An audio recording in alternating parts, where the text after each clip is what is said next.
The night Malik showed up at the restaurant, he already knew something was wrong. The same coworkers who ignored him during lunch breaks, the same neighbors who smiled at his little boy but never at him, were suddenly too eager to help him finally find love. The moment he stepped inside, he saw the looks, those quiet, sharp glances that carried judgment without a single word. And then he noticed her, sitting alone at a corner table, her hands folded tightly, her eyes filled with a mix of hope and fear. She was not who they had described to him. She was heavier, softer, visibly anxious, and trying her best to remain composed. Malik understood instantly. This wasn't a setup for love, this was entertainment to them. A cruel joke. But what none of them knew was that Malik had survived far worse humiliations, far deeper wounds, and he was not going to allow anyone to break another person's spirit in front of him. If you believe in kindness, compassion, and second chances, please like, comment, share, and subscribe to Heart Tale. It helps us reach more hearts like yours. Malik sat down across from her. Her name was Elena. She was 27, soft-spoken, and carried herself like someone who had spent years learning to take up as little space as possible. Her shoulders curved inward. Her hair fell like a curtain she used to hide. Malik noticed the way she kept adjusting the sleeves of her dress, pulling them lower as if she could shrink her body into something acceptable. He noticed because he had lived that way too, shrinking his voice, shrinking his presence, shrinking his dreams, ever since the mother of his child passed, and the world treated him like he was less than enough. Raising his son Jaden alone had carved strength into Malik's bones, but it also carved loneliness. Jaden was 5 now, bright-eyed, endlessly curious, and Malik's entire universe. Yet every time Malik walked into a room, people saw everything except the father he was.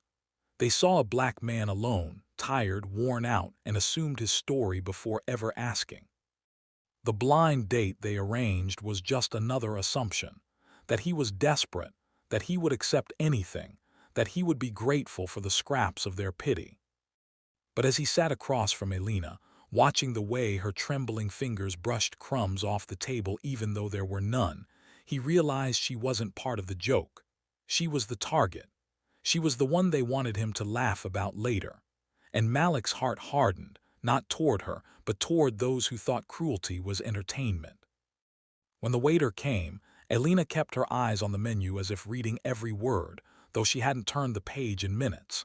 Malik spoke gently, his voice steady, letting her know she could take her time. But she whispered that she already knew what she wanted. He could hear the fear under her words, fear of ordering something people would label as too much. Fear of being judged no matter what she chose. As the evening unfolded, Malik watched her guard relax piece by piece.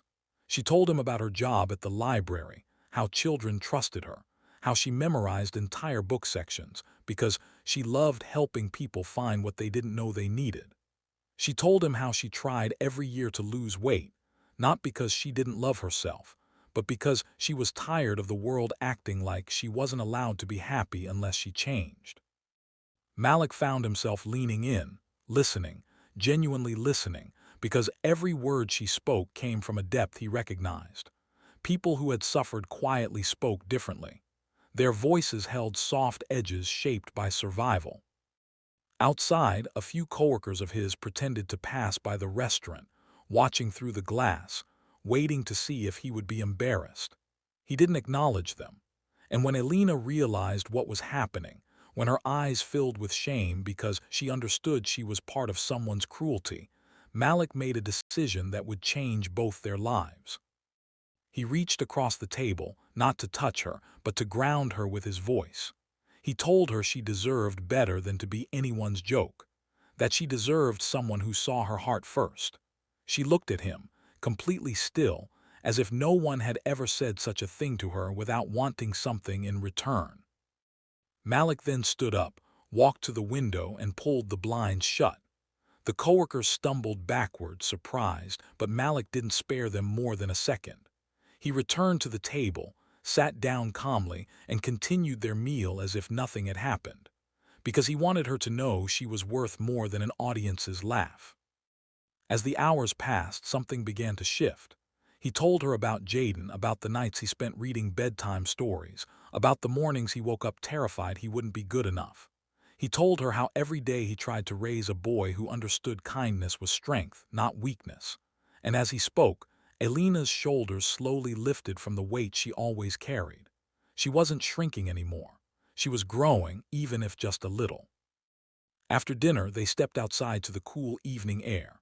Malik noticed she hugged her own arms, not from cold but from habit, a habit of protecting her heart. And then something happened that neither of them expected. Jaden, who had been waiting with Malik's trusted neighbor nearby, ran toward him and wrapped his small arms around his father's leg. Malik lifted him instantly, and the little boy's eyes sparkled as he looked at Elena. Children saw truth before adults messed it up. And he smiled at her, a big, genuine, innocent smile. Elena's breath caught. No one had looked at her like that in years. Malik